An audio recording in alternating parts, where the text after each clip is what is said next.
I can make you all the videos in the world about my sewing, but that's not going to help you get up and sew if you don't feel good often enough to do the thing.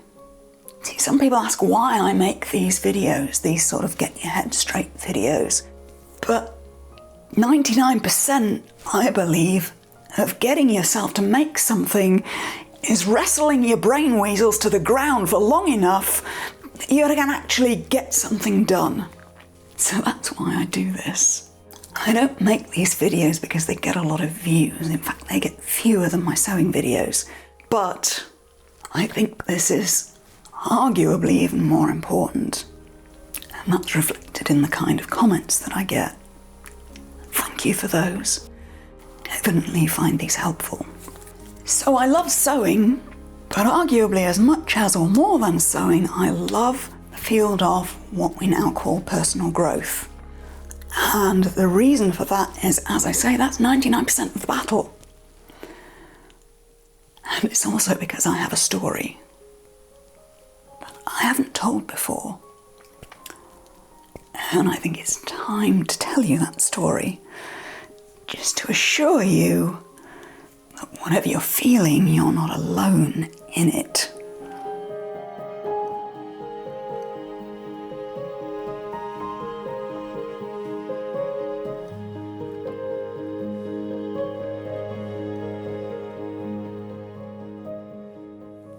There's a lot of assumption that YouTubers lead some sort of charmed life, that we're all perfect, or we're putting on some sort of perfect persona. No, not really. This is who we are. We present the best of ourselves the best we can, just like you do when you go to work. But anyway, I have a story. A couple of years ago, I got a letter from someone. I don't get a lot of letters from people saying, your videos have really helped me. This particular one stood out because the lady said, actually, a few nights ago, I was sitting on my bed with a bottle of pills, trying to make a big decision. And then for some reason I watched one of your videos, just happened to, and I decided not to take the pills after seeing it.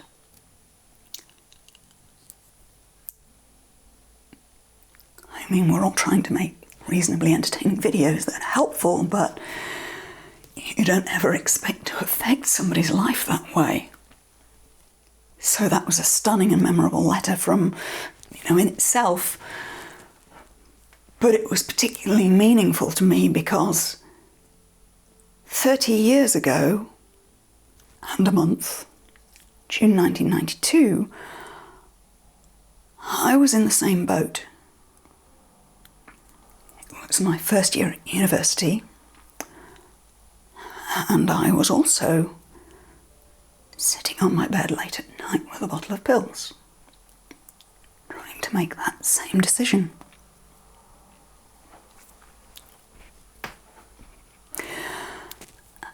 And I'm sorry to say,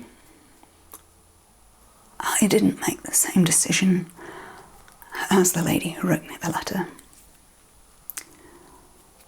And I spent about 3 days in hospital. Clearly I lived to tell the tale. But that's not the important part of the story. I'm not trying to elicit sympathy here. The important part of the story is what happened afterwards, after I got help and after I came home. When I came home and unlocked the door of my dorm room, my room was exactly as it had been when I left. It was like a museum exhibit of a moment in time with the empty bottle. And I had a thought in that moment that I'll never forget. A very empowering new thought. When I was in the hospital, I was offered counselling, and it was offered that I could see a psychotherapist if I wanted to, and I refused. because I imagined some guy with a clipboard and a white coat, and that wasn't going to be fun. So I refused, and I came home and I saw my room in that state. And it suddenly occurred to me that this was not okay. Seems like an obvious thought now, but I made a decision. This is not okay. And it's up to me to do something about it. Nobody is coming to save me. Which sounds like a depressing thought. You know, I'm all alone in the world, nobody's coming to save me. I meant it in the opposite way. I get to fix this. I have control in this situation. And I get to choose what to do about it. We're so often taught by the world we live in to feel powerless. We're at the mercy of everything around us. But it's a huge and powerful decision when you realise that you are in control. To some extent, no matter your circumstances, no matter the limitations or parameters, many of us have parameters that we live between and things that we're working around in our life that can't be changed. But within some sort of parameters, we have some control over what we think about it, what meaning we make, what stories we tell in our own heads, and what we choose to do about it. And I realised at that moment, I had the power to do something here, to choose the help that I get, to choose what to do next, to choose to believe that this was not good enough and I needed to figure out how to change it, which was a hugely empowering thought. And that meant that I was no longer at the mercy of whatever depression, anxiety, whatever challenges it was that I was going through.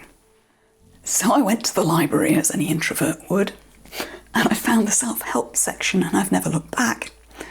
And that's why I continue to swear by talking about how to grow as a person, how to feel better. There are ways, there are skills you can learn. And there is help you can get. Whatever you're going through, whatever your challenges, however serious your challenges, you may have much more intense mental health issues than I had. You're not the first to go through those challenges. There is help out there. And you get to choose whether to go and find help when you need it. That ball's in your court. You are in control, and that is the spoiler alert for everything I've read about personal growth over all of these 30 years, is you are not powerless. You are not a victim of your life or your circumstances.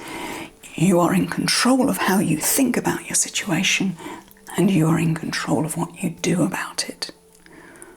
Even if you are in very limited circumstances, even if you have very serious issues, you are the one who gets to choose to put your hand up and say, please help me.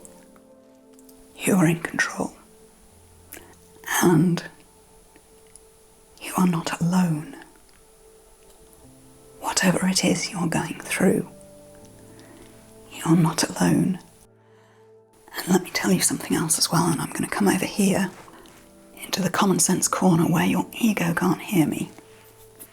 It's just you and me. Listen, you are not broken. Whatever it is you are dealing with, it doesn't mean you are broken. You may have challenges, you may have limitations, you may have parameters that you're living within. You are not broken. We're all afraid. We're all struggling. We're all striving to do the best we can to override the challenges that we have, to overcome our demons, to overcome that thing that that person said to us way back when. We're all doing our best to hold it together. And And that means we're all in this together. There is help out there. You are not alone. So I do what I can, my little bit in these videos. There is much more help out there if you need it. You don't have to go through this alone, but you do have the power to take the first step. And I want to add to that, if you do know somebody who is seriously compromised and not in a position to ask for help, maybe you are the one who helps them take that step to ask for help. We are all in this together. And here's the proof, here's the punchline to my story.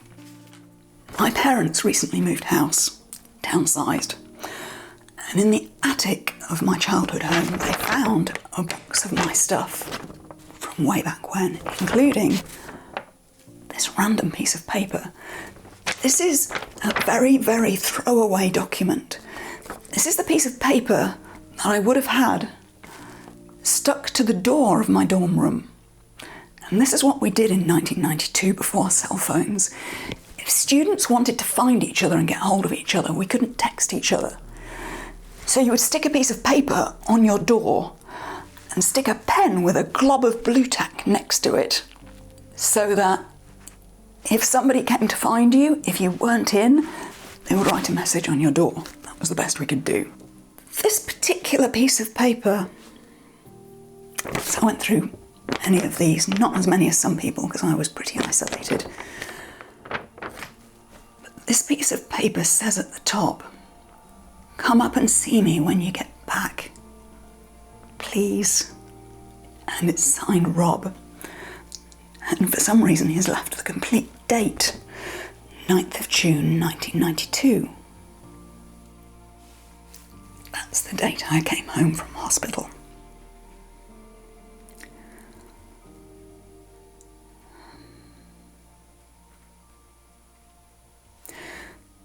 There was a point later on that night when I took those pills, when a voice in my head said, very gently, very kindly, "Okay, that's enough. Put some shoes on and go and find help." Was it the universe talking to me? Was it my higher self? Was it God? Was it my deceased grandmother? Who knows? A voice in my head told me to go and get help. And Rob was the person I went and found. He was one of only 2 people who knew what had happened. And on the day I came home, he was writing on my door saying, "Come up and see me when you get back." I thought I was so alone in that moment. I wasn't alone. Further down this sheet of paper, "Came down to see you but no one about. Rob. Hi, hope your evening went well. Sweet dreams, Rob. Hi, I'm back. Be nice to see you, Rob. Could I see you before you clear off tonight? I'll be in my room, Rob." Now, this covers about a month of time, but I felt so alone at the time. What was really emotional for me when I found this piece of paper just recently was to realise this is the material proof that I was not alone in that moment. Somebody wanted to help. Somebody could see me, and somebody wanted to help. So, now it's up to you. Take control. You are in control. Go find some help. You don't have to do this alone. And for starters, one of the best ways to find help and find that you deserve help, if you're not sure, is to be of help. So, if you have the strength right now, I want you to write a comment below for somebody watching watching this video who is in a worse place than you. Write something encouraging to prove to them that they are not alone. We're all in this together as one human family. It's time to prove that to yourself. I should add a little postscript to this story. I made a promise when I was in the hospital that I would never pull a stunt like that again. And I've kept that promise. It's never happened again. Although I've had dark times. I have been learning for 30 years now, gradually, how to feel better and better. I've been dealing with my own issues, I've been getting the help I need, and not only getting myself continually out of the hole, but growing so that I can be stronger and stronger mentally and emotionally. And there's always more you can do to feel good, to feel better in your life, to make a better contribution, to be a better person for the people around you. So it's become a lifelong journey of bringing myself home to a place of peace, to a place of fulfillment, and to a place of happiness. It can be done. Life is not perfect. I have some comfort. I have love in my life. I have enjoyment. I have friends. I'm definitely not alone now. But most of all, the message is, it does get better. It does get better. If you take the first step and choose to make a change, whatever that involves doing, whatever kind of help that requires you to get. And I will leave you with that. It does get better.